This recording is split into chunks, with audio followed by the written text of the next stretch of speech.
지긋지긋했던 한파가 드디어 물러갔습니다. 오늘은 대부분 지방이 평년 기온을 웃돌면서 어제보다 날이 더 풀리겠는데요. 다만 서쪽 지방에서는 미세먼지 농도가 높게 나타나겠습니다. 김재훈 기자입니다. 오늘은 전국이 맑은 가운데 어제보다 기온은 더 오르겠습니다. 서울의 낮 기온은 영상 3도 안팎까지 오르겠고 대전 5도, 부산 9도 등 대부분 지방에서 예년 이맘때 기온을 웃돌겠습니다. 강원과 충북 산간에 내려졌던 한파특보는 모두 해제됐고 서해상의 눈구름도 찬 공기와 함께 물러갔습니다. 기상청은 당분간 평년과 비슷한 기온이 이어지면서 큰 추위는 없을 것으로 전망했습니다. 다만 미세먼지가 다시 날아들기 시작합니다. 찬바람 대신 상대적으로 온화한 서풍 계열의 바람이 중국의 스모그를 한반도로 몰고 옵니다. 여기에 국내에서 발생한 먼지까지 더해지면서 미세먼지 농도가 평소의 2배에서 3배 이상 오르는 곳이 있겠습니다. 국외 미세먼지에 대기 정체가 더해지면서 서쪽 지방을 중심으로 나쁨 수준의 농도가 나타날 수 있습니다.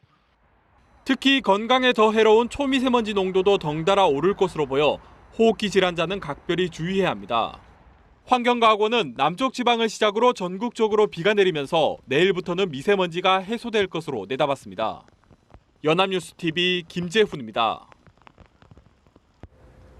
정부가 김포공항과 김해공항의 심야 이착륙을 하루 더 연장했습니다. 대한항공과 아시아나항공은 어제 체류객 수송을 마무리했고 일부 저가 항공사만 오늘까지 체류객 수송을 이어갈 것으로 보입니다. 노은지 기자입니다.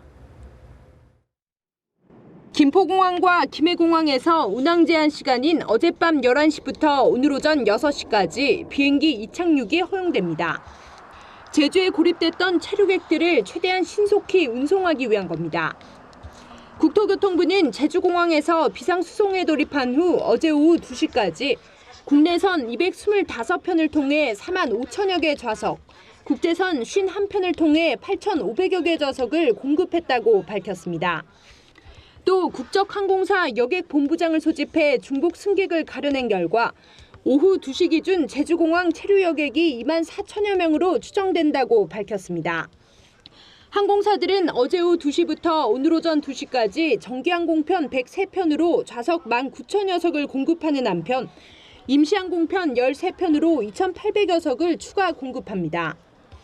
대한항공과 아시아나항공 양대 대형 항공사의 경우 자정 전에 제주공항 체류객 수송을 완료했고 오늘부터는 임시편을 투입하지 않고 정기편만 운항할 계획입니다. 국토부는 저비용 항공사의 경우 체류객 운항이 오늘까지 이루어질 것으로 보이는 만큼 각 항공사 여객본부장들에게 서로 남는 자리에 체류객들을 최대한 신속히 태워 수송하라고 강조했습니다. 국토부는 한편 혹시 모를 기상 악화에 대비해 제설 장비와 인력을 보강하고 비상시 크레인과 덤프트럭, 굴삭기 등 추가 장비 30여 대를 동원하기로 했습니다. 연합뉴스TV 노은지입니다.